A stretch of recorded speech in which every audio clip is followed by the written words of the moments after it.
I also saw that the average pay or the average salaries for business with marketing students was exponentially higher than marketing and strategy. Marketing and strategy, the Oh. average pay for marketing and strategy is 25,000 pounds per annum. But for business with marketing, the average pay is 32,000 pounds.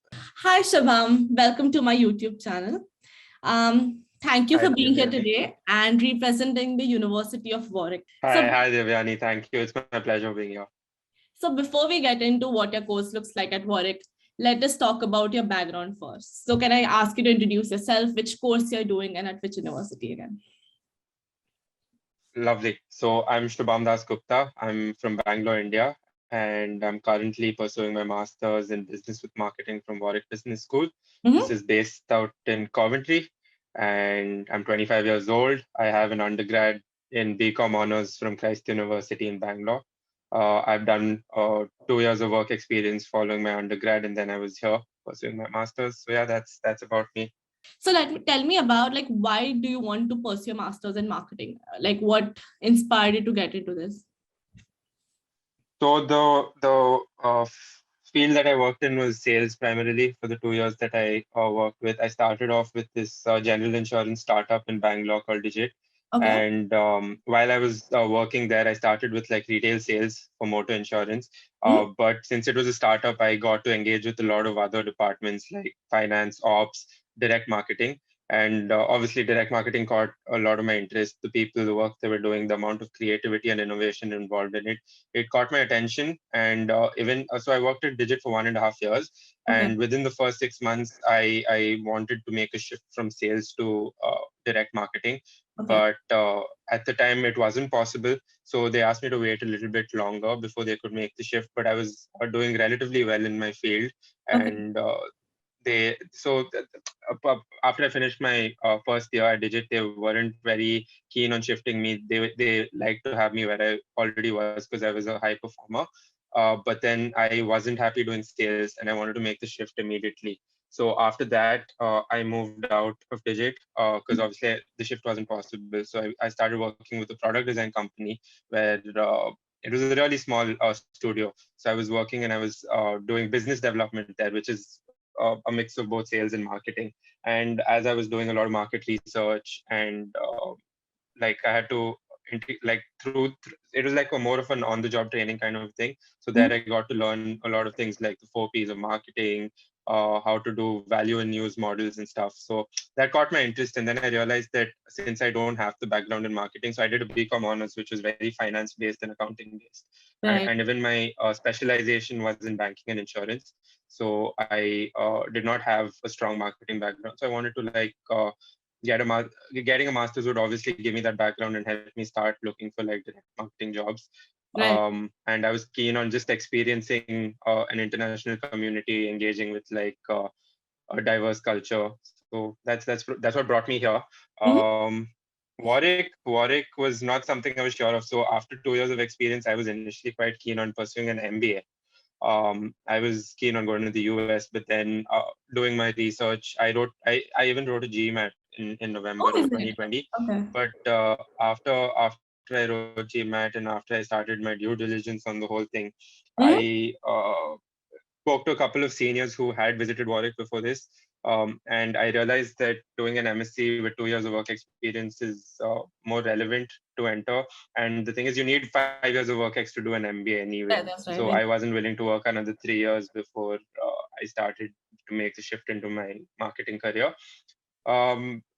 So I started looking at US for MSc degrees, but most of them are 2 years. And when I did the cost benefit analysis, it turned out to be way more expensive. So then I started looking at Europe because most of these European universities they offer 1 year courses and they're quite compact. And the European markets are opening up a little bit too. So I thought like the job opportunities would be better. And that's when, so I have a friend, my best friend whose uncle does educational consultancy. And he told me to look at UK because starting last year, they started offering a 2 year work visa, right? So instead of 6 months. So that was lucrative. Exactly. Huge benefit for us. So then I narrowed it down to UK because also English speaking communities. So it would be easier for us to like interact with our peers and stuff. did my research. I had narrowed it down to about 2, 3 universities. But then, since I had two of my close seniors who had come to Warwick and done marketing subjects. So Warwick offers two marketing programs. Mm-hmm. One is your marketing and strategy, and one is business with marketing. Right. I'll get to what the difference is in a bit, but yeah, so both the programs look quite lucrative to me. And after speaking to like my peers, I figured out that the curriculum here is quite rigorous, and it's very industry relevant. And Warwick has been getting up into the rankings in the past few years on the QS World rankings quite Definitely. rapidly. Mm-hmm. So yeah, I think that's what helped me, you know, But I would like to pursue know more, this. like, why did you choose business marketing and not strategic one? Tell me about the Right. differences and all. So, first of all, this business with marketing is directly relevant with my work experience. So it builds on to what I've already studied. Right. Also, business with marketing is more directed to students who want a more holistic approach to marketing, not just focus on marketing. So maybe if you want to diversify a little bit into consulting, or you want to start your own business, a marketing firm, it Mm-hmm. keeps options open. And when I say holistic, even the electives that we're given are a little bit more diverse. So it's not just strictly on marketing. Marketing and strategy is obviously very, very marketing focused, and it requires prior work experience also in marketing. So I realized that business with marketing would be easier for me to start off because I didn't have the basics of marketing. So marketing and Right. strategy doesn't start off with the basics of marketing, but business with marketing does. And also some of the electives that I've taken in this term, which are a little technical, for example, forecasting, uh, business analytics, all of this is offered in business with marketing, but it's not offered for marketing and strategy. It's Right. not a very technical course. I wanted to acquire a few technical skill sets at the master's level because let's say that, so I was being very realistic about the job opportunities that I was going to get here. And marketing is a very, very competitive field. And if you want to get into, say, digital marketing or branding, then marketing and strategy is the course for you. But if you Right. want to get into more direct marketing, advertising, or consulting, marketing consultancy, Mm-hmm. then business with marketing is more your thing. And since I come with a sales background and I'm good with communicating, I thought like the more traditional marketing would be where I would fit better, which is why I pursued business So with to marketing. get into strategic marketing, for example, for if students who are planning to come to Warwick, do they need a marketing Yeah. experience for sure? Or do they like just They do yeah, so they should have done either an internship or worked maybe 6 months to 1 year in marketing, or Mhm. they should have studied marketing subjects in their undergrad. Undergrad? Not just like an That's the introduction minimum to marketing requirement. module, because that yeah. Mm-hmm. Yeah, so having some experience in marketing is required for strategic marketing, and I would suggest people who are looking at careers in social media marketing or Right. influencer marketing or anything to do with digital marketing, then strategic marketing and strategy is better suited to you. But if you're looking at working with consultancy firms or working with direct marketing advertising, or if you want to keep your options a little more open, let's say that you just don't want to do marketing, maybe you want to make a shift into operations or international business, then you can Mm-hmm. still like take business with marketing because the electives are very diverse. So how about the requirements of business and marketing? So like anybody, like if you, for example, you've done psychology in your undergraduation, then what do you recommend? Like, Yes, so we have a lot of people who come with the backgrounds in history, sociology, okay. psychology. Mm-hmm. So they do come, but I'll be honest with you, like they struggle, right? So the thing is, in our first term, we have accountancy, we have quantitative methods for business, which has Oh my God. subjects like Uh-huh. regression. Yeah, we have regression, we have normative analysis and all of that. So people who don't have a math background, they struggle a little bit. And so if you visit the WBS page and if you visit the business with marketing thing, they say that it's very introductory, these subjects, but honestly they're not. Me having studied all of this in my undergrad, I still found it to be quite challenging and rigorous. So I would say that even though they say that it's okay to come for business with marketing with arts backgrounds or people who haven't studied math, let's say Right. since 10th or 12th, I would say they would have to put in that extra effort. I'm not saying it's impossible, obviously, but they'd have to put in that extra effort, and maybe achieving like a distinction would be a little harder Right. for them. But you But said that in the wouldn't count marketing it out. perspective, sorry, in the marketing perspective, Yeah, you said yeah. it's like a more introductory course. So like all the terms like marketing, like for example, price elasticity in marketing or ATL, BTL and terms like that. do they teach you from scratch, or are you supposed to know from like before? Like, how did you go about Absolutely. Marketing was taught from scratch, and the professor we got is an absolute genius. His name is Andrew Conquerin, it? and he previously taught at Nottingham University, and now he's co-teaching with Nottingham and Warwick. So how each subject is taught here at Warwick is it's a 1+1+1 module where you have one live lecture. Okay. Then you have one seminar where whatever modules, like whatever models and whatever theories are taught, they're brought into practice in terms of like tasks, activities, live examples, case studies. Okay. And the third one is an assessment, which would either be like your group project, individual project, or an exam. In term one, we had a lot of exams for all the subjects. Rather, we had exams. We had Oh, strategy, analysis, practice, marketing, quantitative methods for business and financial accounting, introduction to financial and management accounting. so you So we have had like exams for all three of this. But semesters. In one semester, you had 4 subjects, and in all of those subjects, you had exams. Is that right? yeah, precisely. But in term three, which will start April and May, we'll Right. have 2 subjects, and because we'll have to start focusing on our dissertation or business in practice. Right. So business in practice is a more it's like a simulation that they do of a company. You're supposed to form a team of 8 members, and you're supposed to choose, like you're supposed to form a company, Mhm. and each person is supposed to take care of one division. You can double up in some, like for example, 2 people will work as marketing directors, some will work as finance directors, HR, operations, and yeah, so on. So then we're supposed to do like a simulation, form our own company, and it's run like very intensely. So this is the option that you can choose instead of dissertation. This was one of the reasons why I chose Warwick, because a lot of universities don't offer an alternative to dissertation. And I had done a dissertation in my undergrad, and I didn't really like it. I found it quite boring, to be honest. So for people who are looking to not do a dissertation and get more industry relevant practice for their final project, Right. I think like what, and this option is available to both marketing and strategy and business. Okay. That's very interesting. So I don't think anybody will be doing dissertation, right? I mean, even if I had a I know choice a few, and I know I know a few, but people who want to continue with FI further studies, for example, get a PhD, or want to get into the teaching aspect of marketing, who want to become professors, for them it makes sense to do a dissertation. Or right. people who even want to do the market research aspect of marketing, people who want to work for marketing research firms and stuff, then Mhm. dissertation makes more sense, because that's essentially what you're doing. You're doing market research, and you're uh, obtaining data and providing that to like the university. Right. Then it makes sense to do dissertation. But if you want to work in the corporate world, if you want to work with businesses, start your own company, or maybe work with like startups, then I think business with practice makes more sense. And how do your lectures look like? Like in a week, how many days of lectures do you have? And one lecture is for how many hours? Is it like a blended or an online So thing? So term one was a blended thing. It was a hybrid approach. We had online and offline, Mm-hmm. where the lectures and pre-lectures. So what happens is we have to do preparation for our lectures too. Sometimes they give us case studies. Sometimes they give us video recordings. So we have like the My WBS is like a portal where most of the content is uploaded. Okay. And in term one, for example, I'll just talk about the marketing subjects for now. Mm-hmm. Yeah, for marketing, we had like a pre-lecture that we had to watch on Monday, and then we had a class on Tuesday, which was online. And then on Fridays, we had the seminar, which was like the activities and group discussions that happened at university. So this was the 1+1+1 module worked throughout the week.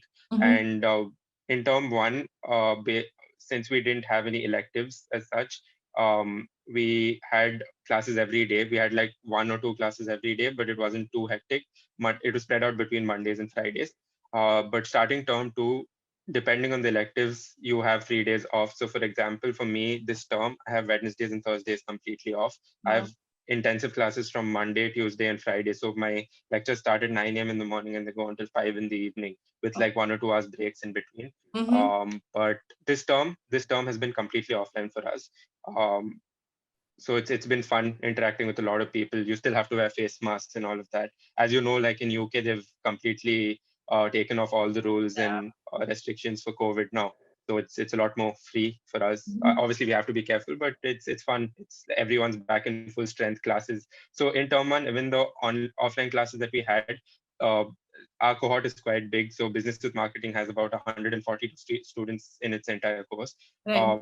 And they were divided into groups of 50, and there were 3 batches coming in throughout the week. But this term, we have like the entire 142 students coming in for lectures. So the bustle and the amount of questions per lecture is a lot. So it's a lot more fun and interactive Like now. with 140 students in class, like the people who sit behind, like, do you get like equal attention, or how does that work? Oh, absolutely, absolutely. So the professors have a microphone and they keep walking around. The classrooms are designed in such a way that they have spaces both ways, Right. and they keep walking up and down. They pick random students to give their opinions. So, for example, there are certain classes where students choose not to be interactive, or they zone out. But professors make a conscious effort to ensure that everyone's participating and learning and engaging with the activities. So you It's mentioned a lot that of fun. first semester you had only exams, so you did not have any projects or individual projects to work on, or were they For graded? strategy analysis practice, we did have one group project, but rest all of them. So 80% of the weightage was on the exams, and 20% was for the other 3 subjects: accounting, quantitative methods for business and marketing. We had class tests. Like basically, it was like a small MCQ test that we had based on everything that we did. And then we had a 1 month gap, and after that we had like a written exam. Marketing and strategy was an online exam, so we had to like type it out. And accounting and quants was an in-person exam where Oh like my it's like God. the traditional exam that you give in India on papers and stuff. Oh my God. So So yeah, that's how it was. So is we it the had, same it for was stressful, strategy? a lot of exams. Is it the same for No, so strategy, marketing and strategy had an exam for strategy. So they had the same thing like strategy analysis and practice last term. So they had an exam for that, but the other 3 were group projects. So there's that course is mostly group and individual assignments. For us, for the non-marketing modules, we have to give exams. For example, this term I have just one non-marketing module, which is fundamentals of economic behavior. They Okay. teach my microeconomics and all of that. So for that, we have an exam. But for all the marketing and elective subjects, we have group and individual assignments. So starting Right. this term, we just have one exam. So So people who are very scared of exams yeah, can I choose know, and I can't even for imagine. marketing. And even especially for you, like after working for 2 years, going and writing an exam, it must be like It so was hard. I was a little scared initially, but Uh-huh.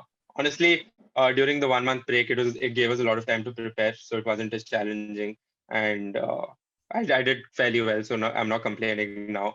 The thing with group assignments is it can get more tricky. I found the exams to be decent because the entire thing is on me, and I can choose to work the way I want to.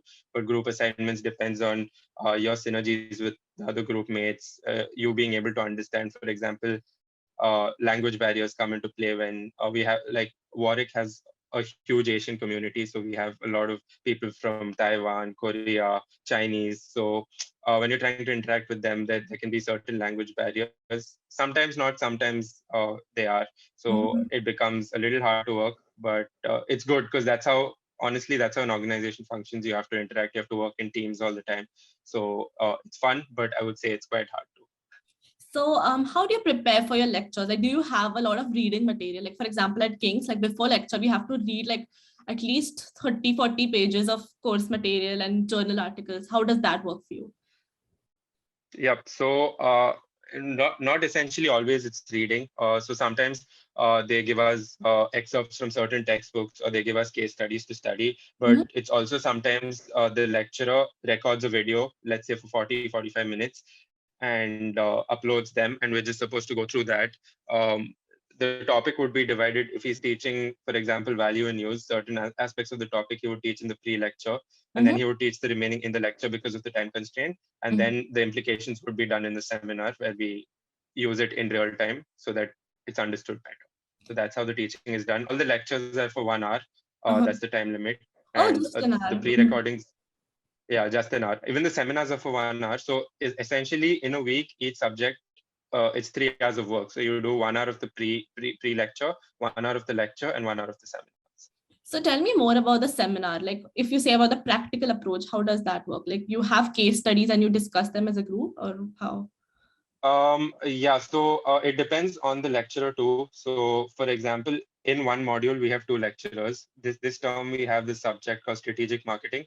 and under that we have 2 lecturers. So both the lecturers have a different approach to it. So one, what he does is he forms groups within the seminar. So for example, if there are 20 of us, he will make 4 groups of 5, and he will enable critical thinking. For example, he will give us a situation. Just the top of my head, last week he gave us a company. He gave us a situation rather. He was just like, choose a construction company. Imagine they're going to start a project overseas. They're an MNC and they're going to Venezuela. He gave us 2 countries, Venezuela and Indonesia. Both of them are developing economies. So he's like, do a pestle analysis, do a WRIN analysis, and give us solutions based on that. So that was really fun. It gets you thinking. It makes you like think of the whole critical approach to the thing. And then the other professor, what he does is his is more like he doesn't form groups, but what he does is he takes real companies. He talks about their examples. He tries to relate those examples, how a company is functioning, and based on the subject he's teaching, he talks about how they're inculcating that entire concept into their thing. And then he just asks us questions on how we understood it. So it's slightly different. So it's good because based on the structure, we get like 2 different perspectives, and whichever the student finds better. But either way, the student ends up understanding the concept because let's say he doesn't like one, he can choose to go attend the other one and understand that better. So did you have any live consultancy projects with any company coming to you and you're helping with them business and marketing strategies or something like that? Or it's as of yet we haven't. But we have a break coming up towards the end of March to April.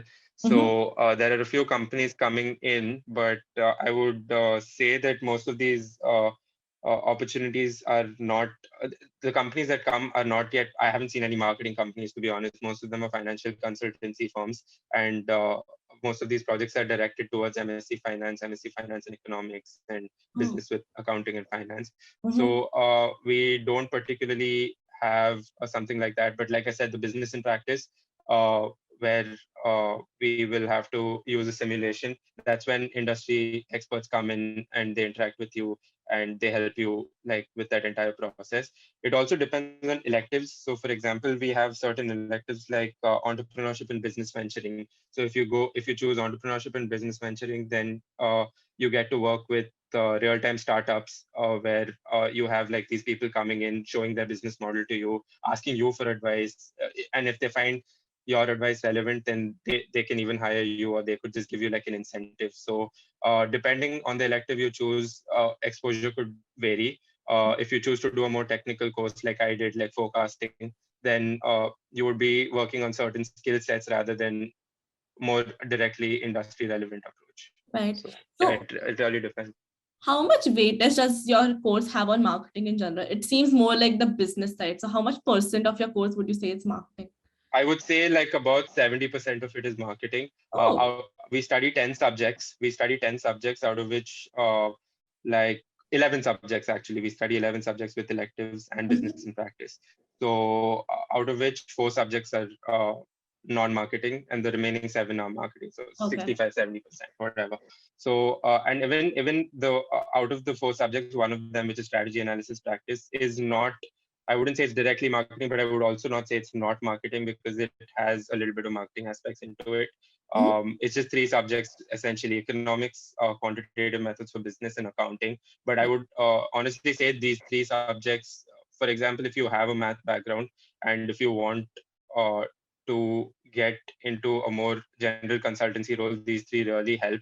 And even, for example, if you want to be an entrepreneur, having an idea of all these basic things really help, because if you're just going in with marketing, then it's really hard for you to start a business. For example, if you want to be a sole proprietor company, or if you want to be a partnership, maybe then you can just take like you can take hold of just marketing. But having an idea of an entire business at some point as an entrepreneur is really required.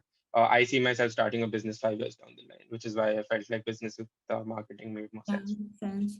Okay, let's talk about your classmates. Like, how many Indians do you have in your class? How many Indians do I have? So if I had to do like a percentage breakdown, I would say out of 100, about 60% are Asians. When I say Asians, I'm talking about Koreans, Taiwanese, Chinese, Japanese.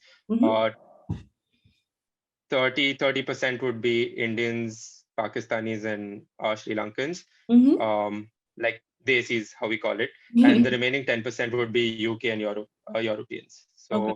So my general observation has been that people, at least I've spoken to a lot of people in different universities like Cranfield, Lancaster, and all of them too, and I see that people here in the UK and Europe aren't very keen on doing a master's. They feel like doing an undergrad would just facilitate them enough to work or reach the position that they want to, because people are so sure. Even if you look at people here pursuing undergrads, they go into such diverse fields. They pursue what they want. They don't have that added pressure like how we used to back home. I'm saying things are changing now in India, obviously, Yeah. but there has always been, like, engineering, medicine had been the two mainstream things. If you're not doing that, then commerce is generally the way to go.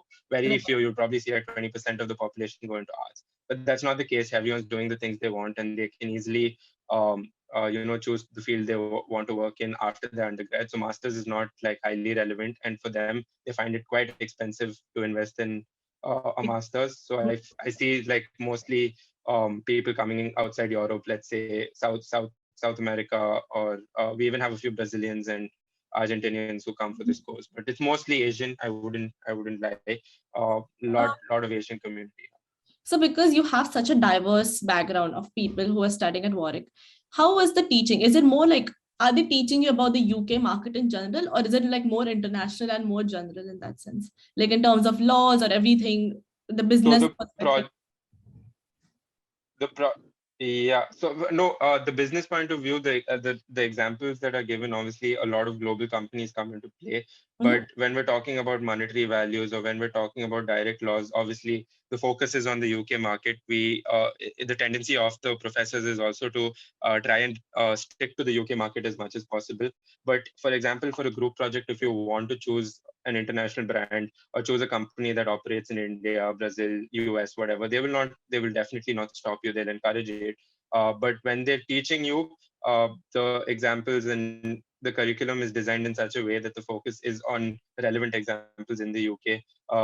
When we're doing like comparisons of company, the focus is more on brands like Tesco, Sainsbury, all of these UK brands here. But when you're doing your individual assignments and stuff, it really doesn't matter. They encourage you to like choose international brands and do analysis. So, in terms It's of not business, restricted. because business and marketing both are very practical subjects in that sense. So, does Warwick give more value to practical knowledge or more research based? Like, for example, at King's, like whatever anything you state, it has to be backed up by good journal articles. You can't be more. I think research Oh, is more absolutely. value. Is it the same there? Yeah. Absolutely, referencing the strict referencing formats, and obviously MSc programs in general are designed to be more research focused, in my opinion. Of late, maybe in the last 5 6 years, I've noticed that the trend has changed, and which is why a few universities have brought in this whole business and practice model, because Mhm. they see that students don't necessarily want to stick to the whole research process. But I would still say that the preconceived notion, or even students coming in, know that there's a lot of focus towards research.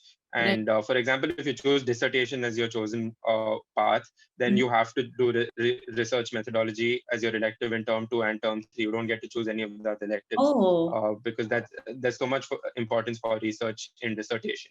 Right. But if you do choose to do BIP, then you can stray a little bit away from it. But even for the assignments, there's a lot of focus on referencing and a lot of marks for the whole research-based approach. Okay. So, if I had to ask you, like, what you wished you had studied before coming here to get like a more advantage, what would that be? I wish I was more clear, because before doing an undergrad, I was just I did it for the sake of it. Honestly, I did BCom for the sake of it. Uh, BBA seemed too generic for me. I didn't based on a lot of word from a lot of peers and my family, I didn't feel like doing a BBA was worth it. But not that I see it very differently now, but I feel like the undergrad curriculum in India is very different for certain universities. And maybe doing a little bit of research on the offerings of other universities. I honestly was in Bangalore all my life, and I didn't even consider moving out of Bangalore because Bangalore is such a good hub. And I Okay. initially thought that after undergrad I'd start working, and since people work in Bangalore, getting a degree in Bangalore would be, and Christ is quite reputed. But I did not you know engage my focus that much towards the subjects that they were offering. I obviously saw the degree BCom, but I did not delve deeper into what subjects they were teaching. And obviously at that point, I didn't have a keen interest on marketing. I honestly didn't know what marketing was. I went in to BCom honors with the intention of becoming a chartered accountant, but that clearly didn't work out. But yeah, maybe just having a little more clarity. See, everyone has like they understand what they're going to do much later. Like it varies for people. Some people realize they're going to do something earlier in life. Some people just know it from the beginning, and some people have like a midlife crisis and realize it much later. I don't have any regrets as such. I think like the paths, like it's just everything leads, all your decisions lead to the path that you're meant to be on. Definitely. And it worked out. It worked out. Warwick's a great school. I was a little skeptical that this would not be very marketing focused, but honestly, marketing, like I said, 65 to 70% of the module is marketing. Right. And honestly, having a skill set a little, broader than just marketing, I find it to be a lot more helpful having a little bit of business analytics thrown in or forecasting thrown in. It helps because marketing, while like there are a lot of core concepts in marketing that I believe are useful. Marketing is something that's always adapting and always evolving. So there's no set skill set. Maybe you can learn like the four, which has become like 70s of market now, or you could learn what market research is, or you could buy like a couple of Kohler textbooks and understand what marketing is. But it's more practical knowledge, which you, once you start working, you can get in. A master's degree, in my opinion, I'll be very crude with it, is just an entry for you to start working into marketing as a field. But having a more technical skill set sets you out for like later stages, because industries are evolving so fast now. Like there are rapid changes within 5-10 years, and big data, AI, and all of this plays such a big factor. So I feel like having technical skill set somewhere help. So personal choice again. Like I said, if you're willing to work with like social media brands, or if you want to do digital marketing, then marketing and strategies. Sticking to just marketing helps, especially if you have marketing experience. But for people who want to make the shift to marketing, who don't come from marketing backgrounds, business marketing is a good way to enter the whole field, because the foundation is really good for both. Right, right. So do you have any like collaborative lectures or assignments or any activities with people who are studying strategic marketing? Or is it like just your Yes, no. So honestly, we have a lot of modules that are similar. For example, strategic marketing, service marketing, global branding. All these subjects are we have it in common with them. I realized that in the topic name is different for marketing and strategy and us, but the content is very similar. Okay. And secondly, the electives. So the elective options that they get and we get are quite similar.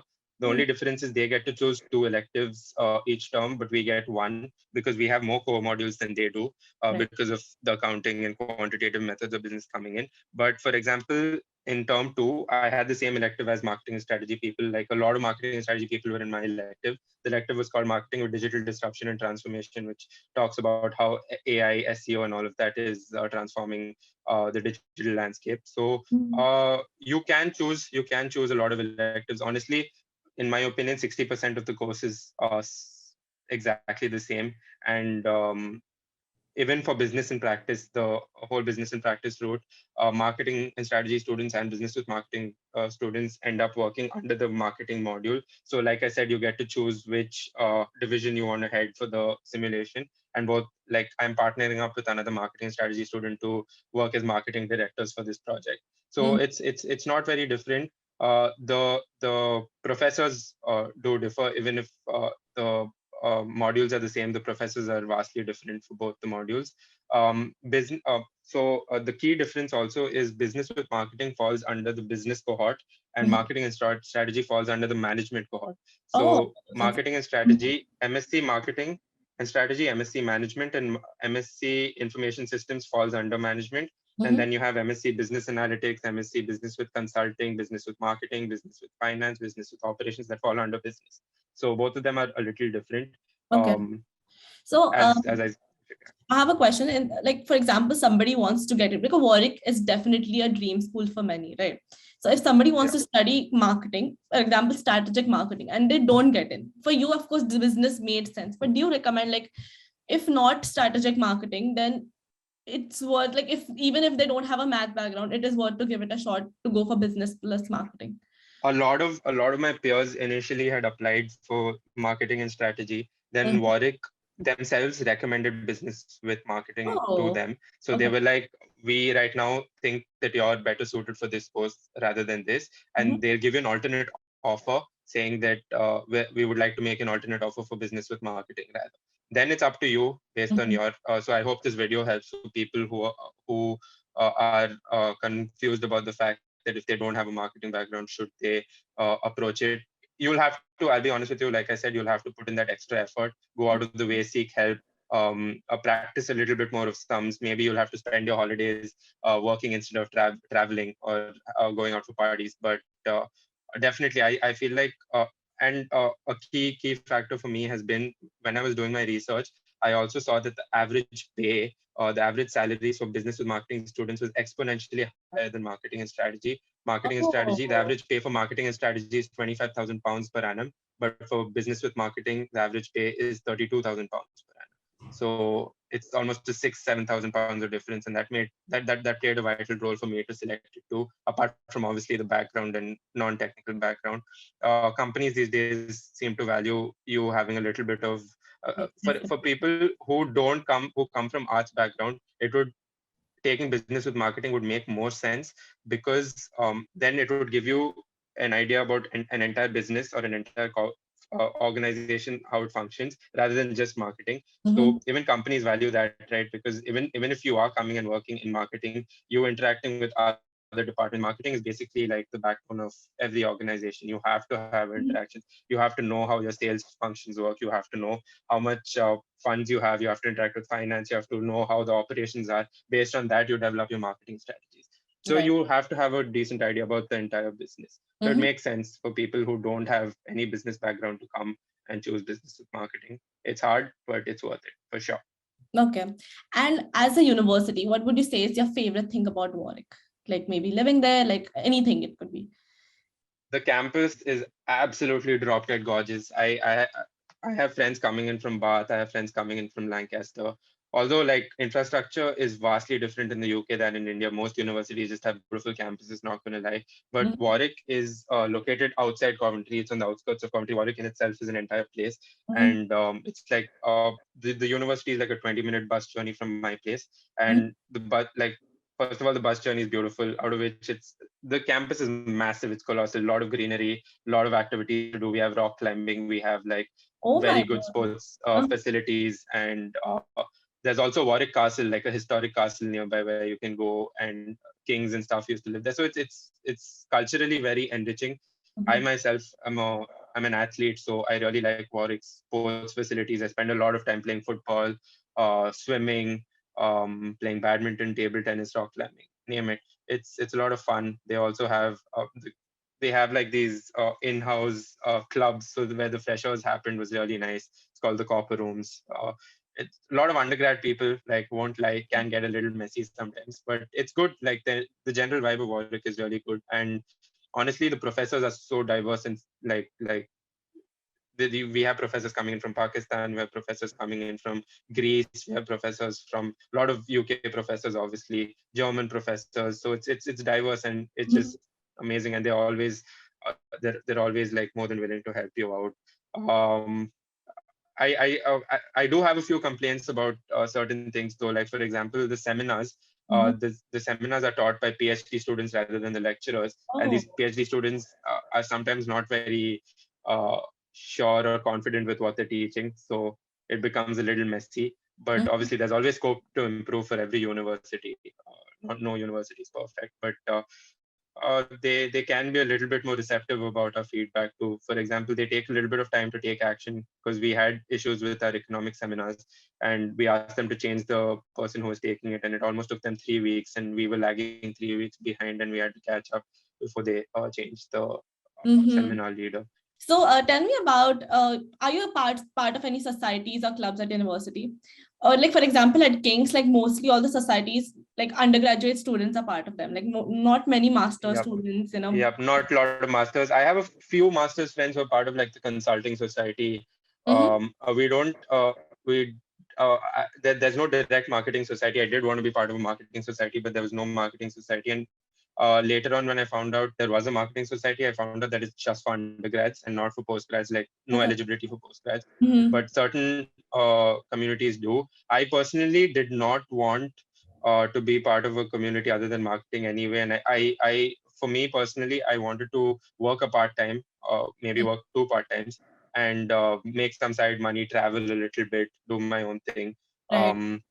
While studying, I just wanted to stick to like obviously the projects, like being part of Warwick as just my course. But Right. since I'm into sports and I really love traveling, I did not Mm-hmm. want to get into any societies as such. I've done a lot of that in my undergrad, and I have a few regrets of not enjoying my life completely in undergrad because I was so into festing and I was so into judging fests, participating in fests, Right. organizing fests. So I feel like those 3 years passed by really quickly. Mm-hmm. And first of all, the course here is just for 1 year, and who knows where I'll be after that. Obviously, I do want to work here in the UK, but good possibility that I end up back in India. I want to be able to explore the UK a little bit more. Definitely. So, keeping that in mind, I did not want to engage So and talking spend about my free time. part-time jobs, how does your Warwick help you to get them? Like, are there any CV fairs, or how do you get guidance in that sense? So they have this. I don't think this is Warwick exclusive, but there's this site called Unitemps, and through that, Warwick has a lot of postings. So there are a lot of part times where you work with the management team of Warwick in terms of you could be part of the careers team where you're helping students coming in the future batches. You help them, you guide them with the whole on-rolling process. And you can also be part of the advisory group where you're advising students who don't know what they want to do to go into certain courses. Right. You also work with companies. So some people work as a part-time job work and engage with real-time companies who are coming in for placements, and that gives you an upper edge, right? You can work with them and know what's coming in, when they're coming in, and based on their recommendations, you can tailor your CV to look the way they want it to. So you get a lot of first-hand information. So there's a lot of fun opportunities at campus. Mm-hmm. Obviously, I did try applying for a few of them, but they fill up like quite fast. Mm-hmm. But Warwick honestly doesn't help you with seeking part times outside Warwick. So, for example, I have friends who are working at dessert parlors, who are working at KFC, McDonald's to make their thing. I personally work with the Coventry Sports Arena, which is like a football ground. I work as a steward there. I'm watching games. I'm Oh, that's fun. essentially working as a security, but like I get to watch games for free, and the entire atmosphere is good. So, Mm-hmm. and it also gives, you're basically getting paid to watch a match. So I look at it that way. A lot of fun. Can get hectic for people. Like I don't see people who come with arts background doing part-time jobs, honestly, especially if you don't have that strong background in. So if you're doing marketing and strategy, if you don't have the strong marketing background, then I would not advise people to do part-time coming into Warwick, because Warwick is extensively like tiring.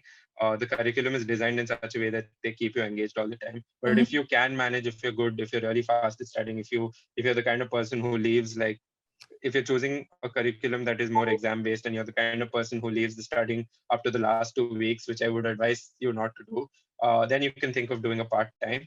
Right. But yeah, if you're good at managing time, you can somehow integrate part time. So since, like I mentioned, Wednesdays and Thursdays are off for me, this is when I can work my part times. Mm-hmm. So it doesn't get too tedious for me. And Saturdays, Sundays are generally off, so that's I can Right. even work part times then. Um, do my group projects. Yeah, And that's about how it. is the social life at Warwick? Like, because your campus is quite like secluded from the city, and it's like in the middle of Yeah, nowhere in the best way possible. But like, honestly, Coventry is much smaller than like your larger cities like London, Manchester. So obviously it's not as bustling, and it's not as happening as those cities. Mhm. But Coventry in itself is like the city center, which each city has its city center, and there are a few clubs here and there around where if you want, you can go and party. But also people who are willing to travel a little bit. Birmingham is quite close by from Coventry. It's just like a Mhm. 20-minute train journey from here. So if you Friday nights, Saturday nights, if you want to go out, Birmingham has good clubs. You can go party there. Uh, Good pub culture here in Coventry. So Coventry, I feel like the population here is much older. Like if you're staying within the city, you'll find a lot of older people, middle-aged people sitting in pubs. So if you're socializing, honestly, I see way too many Indians and Asians here. Mhm. So that that has been my social circle in Coventry has been restricted to just like Indians and Asians. So which is why I step out like if I want to, like I travel a lot. Honestly, I've covered like 10, 12 places in the last 4 months. Since September, so I travel to 2 new places every month. I make sure that How do you manage I'm that with college? I manage. Yeah, so I work tirelessly on weekdays.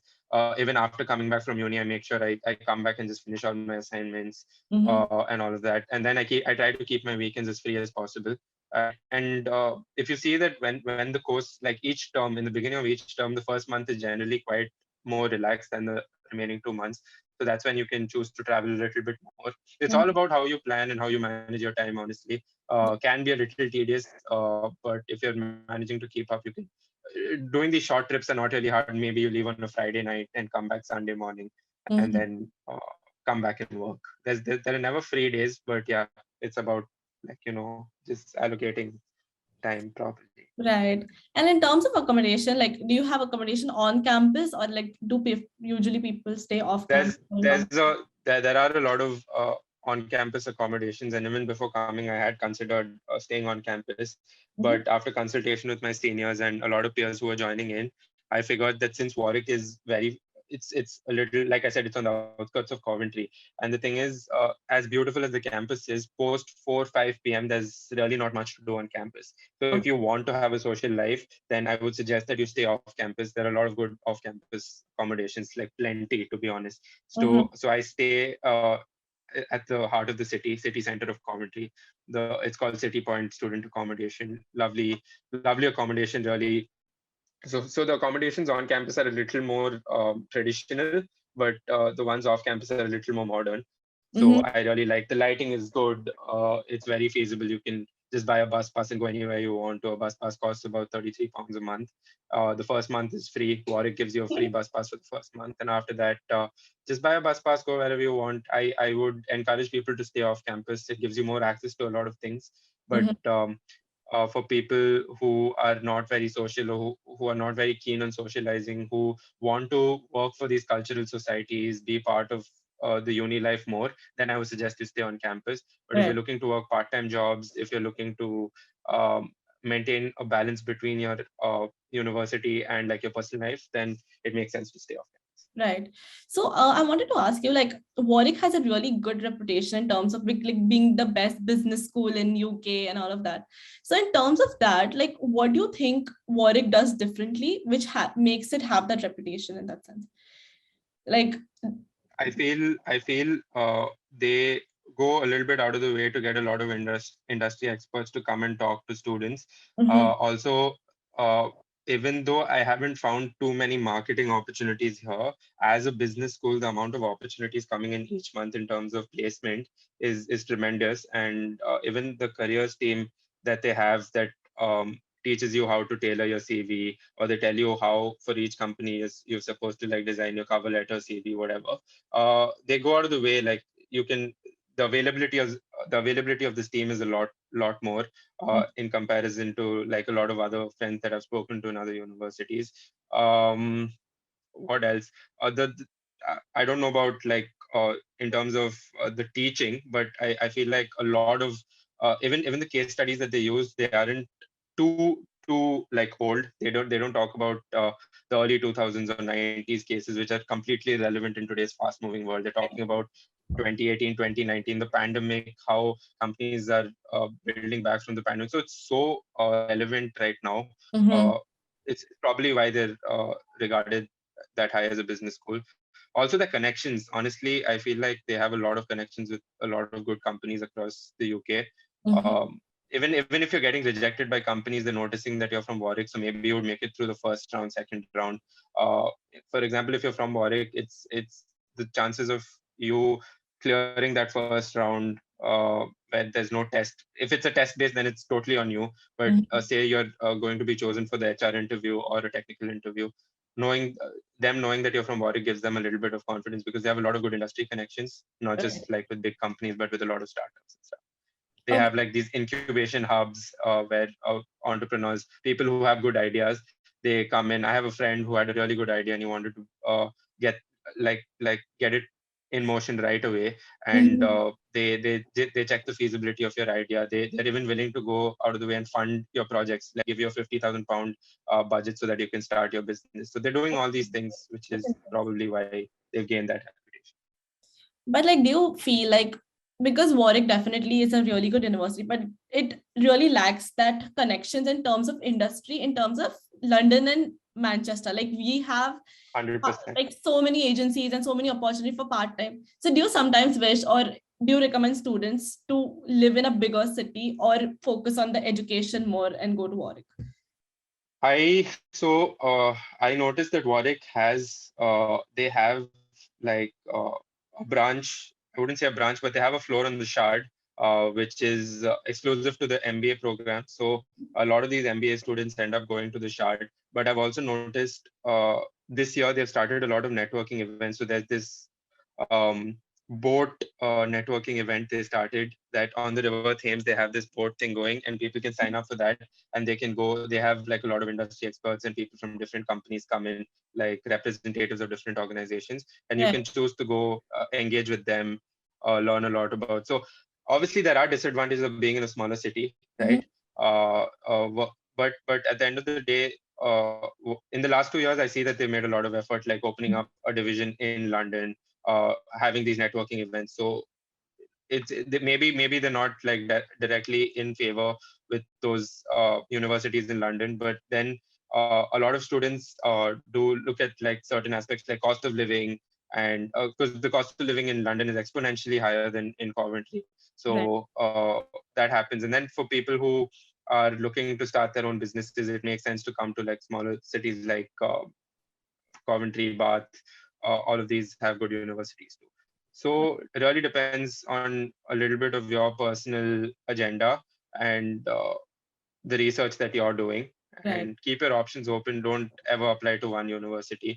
And I've obviously said a lot of good things about Warwick, but they also have a lot of things to work on. Like I said, a little bit of the faculty, maybe responding a little better to student queries, and also the course is quite expensive. So unless you know that it's worth the investment, and or unless that you're seeking a scholarship and you've gotten a scholarship, then you'll have to like do your due diligence and make sure that it's worth Right. And talking about expenses, how expensive would you say it's like a month staying at where you're staying, or your daily expenses in that sense? it. So if you're living like a social, if you're a very social person, you go out a lot during the weekends. Um, I would say you would spend anywhere between 400 upwards.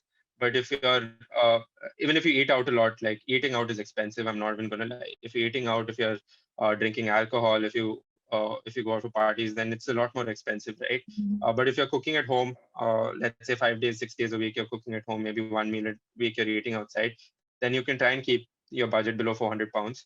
Mhm. Uh, really varies. Some people, I have friends who are spending 600, £700 a month. They're shopping, Totally they're going to depends. Bista Village. Yeah, it totally depends. But at the least, I feel like you're at least spending an easy £350 a month. Okay.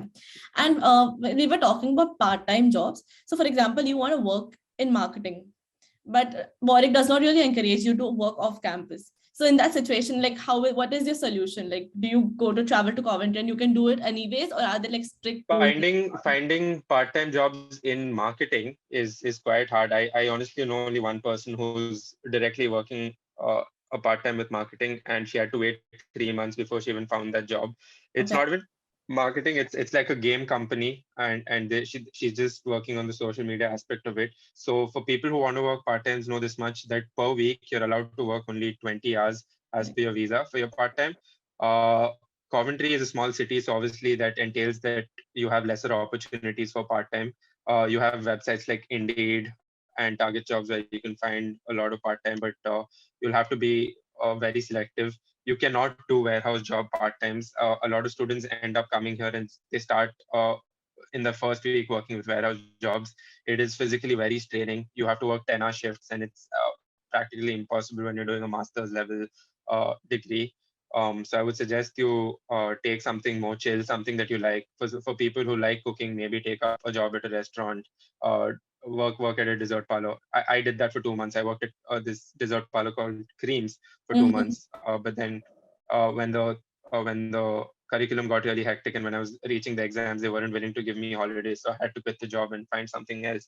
So Right. you can jump from part time to part time, but again, it's since I said Coventry is small, it's harder to find part times, and since Warwick doesn't encourage you, most people I know do not do part times. So, for example, if you're coming in for the 22 23 batch, make sure that you're come in with the mindset that you have the funding to work to sustain you without a part time, because that's how the general trend is. Because even if you do find a part time, certain times it gets challenging and you end up like skipping shifts or just like it's mentally tiring, so you might not want to continue with it.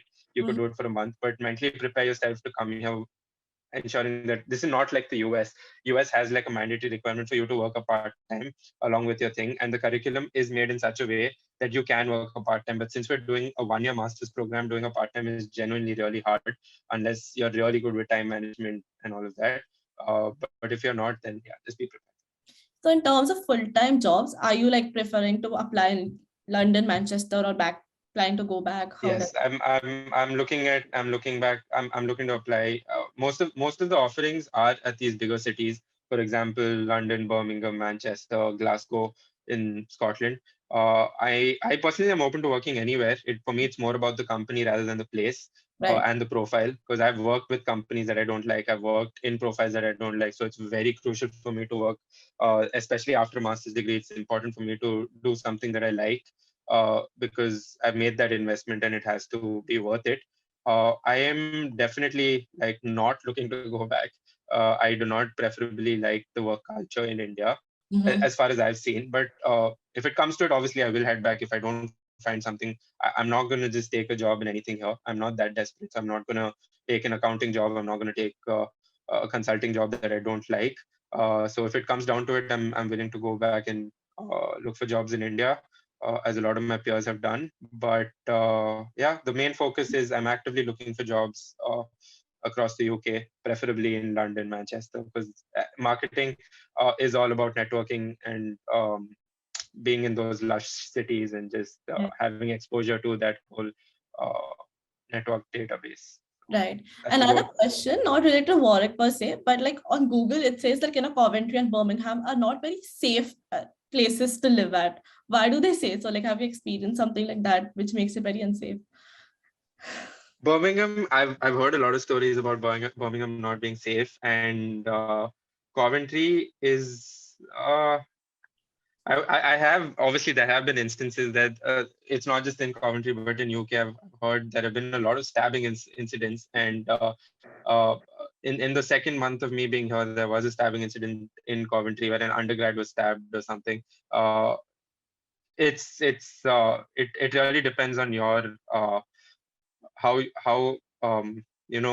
like careful you are with yourself. Be around a group of people at all times. Just make sure you're not walking alone in the middle of the night. That could be anywhere, to be honest. Any of these small cities have that Mhm. problem. I had friends who were in London. First week of being in uni, she was in London, and during the day, like this was during daylight at 12 in the noon, her phone got stolen. She got pickpocketed, and it happens. It can happen anywhere. But yeah, uh, there uh, there are things of Coventry being a little unsafe. Like I said, a student was stabbed, but there are police. There have been instances where the system here is very proactive, and they respond to things very well. For example, a friend lost her phone in a cab, and she called the cab driver. He immediately came back, gave it. There was also an instance where someone's phone got stolen in the night, and the cops made sure that they acted on it immediately and traced the person and found the phone. So even though there are events happening, like safety is a concern in a lot of places, but it's So do just you about think for how. female students, you recommend them to stay on campus more? Or where you No, not necessarily. Not necessarily. Stay off campus. Make sure that you're making a good group of friends. Make sure that you're um, around people. Like, for example, if don't like, anyways, the grocery stores aren't open past 10, 11 p.m. in the night. Most of these crimes happen around 1:30 to 2 a.m. like in middle of the night or early in the morning. Make sure you're not like roaming around outside alone at these times. Even Mhm. if you are, if you're drunk, don't walk it. Just take a cab back home. Cabs are safe. I've never heard of an instance where a cab person has mistreated someone. So just be like aware of your surroundings and just consciously make an effort to be safe. Then you're good. And coming into a new country, don't try to like form uh, like enmities with anyone. Don't try to get into the bad books of anyone. You're coming into an unknown country. You're coming into like an unknown environment. Just try to go with the flow. Like look out for yourself. Then I think you're good. I personally haven't faced anything to be unsafe or worried about. But obviously, you hear instances, and you have to be careful. So wrapping up, like because you have worked in marketing a bit, like you have done direct marketing and things like that. Do you think after doing your course, your skill sets or your knowledge has upgraded exponentially? Do you know a lot more It's a about lot more. Yes, definitely a lot more industry relevant. A lot of the models that so prior coming before coming here, I took up like a introduction to marketing book, and obviously they had these models, right? But reading these models and trying to understand them by yourself, rather than having someone teach it teach it to you with like relevant examples, or just the way, like I feel like the teaching experience and the whole curriculum abroad is designed very differently than in India, which is why I was willing to come and see how courses are taught internationally. There was a big reason why I wanted to come out of India, because in undergrad, whatever I learned, I'm not taking a diss at like the whole education system there, but I it? feel like a lot of it was not applicable when I started working. Even though I did a BCom and maybe I worked in sales, so there's no way to teach sales. But a lot of the things, I did an internship in auditing, and what I learned in auditing was not very directly applicable to what I was working on. But I Mhm. feel like the way things are taught here is more industry relevant, and it's definitely like the way they teach it. You will be able to, if you're smart, then you'll be able to apply it the way they teach it, and it's just more hands-on. The whole thing is very hands-on. So I find it, I wouldn't say totally worth the investment that I've made, because it's a Mhm. big investment so far at least, Mhm. but it's different, and I think that it really pays off. It will help. So if I do like start working in marketing after this, I definitely see myself. Obviously, I haven't started working. Maybe we can do an interview. Let's say I get a job 6 months down the line. I can tell you how all of that's been helping me. But Right, I find the content to be very industry. right. And do you recommend students to at least work for a year or two before coming here, or they should just Yeah. directly go? 100%, 100%. Please do not come here if you're a fresh graduate, because obviously you learn things, but for you to relate the things that you learn, for example, if you have worked in social media marketing, I have friends who have done social media marketing, they come here and then initially they're like, oh, I have already done this in my job. So what is how is it adding value? But later on into the term, they realize that they are able to relate what they're studying to what they've learned, and the Mhm. understanding is more like holistic. So Correct. the whole thing is like just so much more enhanced for them once they have worked in the thing. So you're able to directly relate. Like, so I learned this is how I would do things differently if I worked. But if you're coming in directly after your undergrad, what happens is it's just more theoretical. You haven't really, like, you're understanding, but you're not really understanding, you know what I mean? Mhm. it's Mhm. just uh, it's just very theoretical, and it's not very practical to you. They try to make it practical, obviously. People do. There are a lot of people who come right after the undergrad, but personally I feel like even if you have like a 1 year experience, it would do so much good for you. And honestly, during that 1 year, I would suggest, when you're earning money, whatever it could be, like 20,000, 25,000 in India, but like save a little bit of it. Keep that aside for, if you're really sure that you're going to pursue a master's 1 year, 2 years down the line, then save a little bit of it. Keep that for your running expenses here. Obviously, it won't contribute to your education expense. It won't contribute to your fees. But Mhm. when you come here, say you want to travel, say you want to like do shopping, you want to go out and have fun, you don't want to depend too much on your parents, then save that money. It also helps, right? Like you'll be a little bit dependent on yourself. Does Warwick give admissions to freshers, or is it a requirement to have Warwicks? Do you have any They freshers do. over They here? do give admission to freshers. They do. A Okay. lot, a lot of them, especially for MSc programs. They don't. They actually on the website they do mention that it's mostly designed for freshers, and the average age for my course would be 21, 22. People who are coming right after undergrad, but we also have people who are 26, 27. I'm personally 25. We have 28 years old who are doing MSc programs. But the average age comes down to 21, 22, and they very clearly mention that MSc programs are directed towards people who have no work experience and they're eligible. But like I said, I would personally recommend if you can get 1 year of experience and come here, Right. it would be much more valuable to you, the knowledge that you get. And what advice would you give to students who are applying to Warwick right now? How to stand out in your SOP? Like what matters the most? What do you think you did differently that you got in? So both for your SOP and your references, make sure the reference that you're giving you have a personal connection with them. Warwick just requires one reference as far as I know. And I ended up giving so I did work for 2 years, but I did not give a professional reference. I ended up giving an educational reference. So I did my specialization in insurance and banking and insurance. And this teacher, I really loved the subject back then. And I was very interactive and I had a really good relationship with her. So she went out of the way. And I would suggest people to give educational references, because what happens is if you give a professional reference, they do not know how the whole format for your reference is. So they will ask you to write it and they'll just sign it off. Mm-hmm. So and come on, like these people who are evaluating your references, they know if you've written it, and they know if like someone from like has written it by themselves. So people who if you give an educational reference, they are doing it for so many other students, so they know what to say and they know how these universities respond to like these references. So that plays a big factor. I would suggest you get like one of your teachers who you have a good relationship with to write the reference. They will go out of the way and do it by themselves. And I honestly didn't even read my own reference before she sent it. Oh, And really? later on when I came here, yeah, I didn't even read it. So the teacher was supposed to directly send it from her email, and I was so busy with a lot of things that I forgot to check my reference before she sent it. And then I just trusted the process, and I came here and I asked the management team, how do you think my reference was? And they were like, oh, it was so good. She went out of the way. And when I read it later on, I was just like, wow, I really I'm so glad that I chose to like take an educational reference. For the SOP, if you're doing, I don't know about like the other subjects, but for marketing, storytelling is very important. Make sure that you're keeping it concise within the word limit that Warwick prescribes. I think 500, 600 words. No, not 500, 600 words, but even if it's 1,500, I'm not sure of the word Yeah. limit, but keep it within the word limit.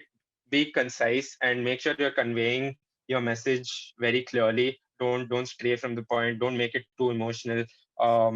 Like marketing honestly is all about storytelling. If you're applying to a marketing course, they see how well you market yourself. That's the whole point of the SOP. It's about how you're marketing yourself. So they ask like a certain set of questions. It depends from university to university. Warwick was asking a certain set of questions, so make sure you're answering them while building a story around yourself. Oh, you had questions like A lot. what? What kind We of? had certain questions. I will tell you. Hold on. Yeah, so basically, general questions. Why marketing? Why do you think? Why do you see yourself working in marketing? Why Warwick out of all the universities? So obviously they expect people to butter them, but be more realistic about the reasons you're giving. Be like you did. You did a lot of research, and with your personal values, you saw that Warwick's values aligned and all of that. So you have to sugarcoat, but you have to sugarcoat it in such a way that it seems realistic and not Mhm, just for the mhm. sake of it. So there were a few basic questions. Don't have the list with me right now. It's okay. Oh, yeah, I can provide them to you later. and your final, Yeah, that's about it.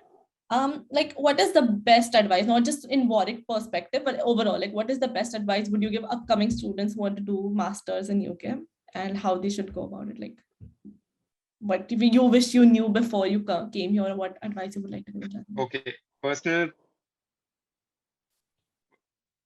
Yeah, you can say, go ahead. Yeah. personal opinion. Don't do a master's just for the sake of it. People end up doing masters because they have a lot of money to spend, or they do it just because they think that it shows well on their resume. I see a lot of people coming in and doing very generic master's courses. People who are not even intellectually curious about like the subject that they're studying. Don't. It's a big investment, right? A master's is a big investment. No matter how well your background is, or where you're coming from, make sure that it's worth it, because this is something that the masters helps you. people can do undergrads in different courses and then choose to work in different fields. But I feel like after a master's, you're inclined to work in the field that you're choosing to study in. So for example, if I'm taking marketing, I need to be damn sure that this is the field I'm going to work in. So be really sure. I would suggest if you're doing an MSc, try to be more specialist, try to take more specialist fields like finance, marketing, rather than inclined towards management. Because if you want to do something like, no hate towards people who are doing management.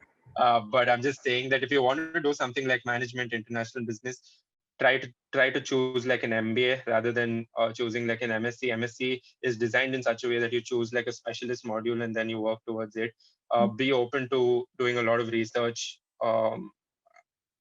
Make sure you know what you're coming in for, and if you're looking to do something right after undergrad, then um, I would say that choose the university in such a way that, like, look at the cost benefit analysis, because a lot of people do want to do right after the undergrad because they're not sure where they want to work.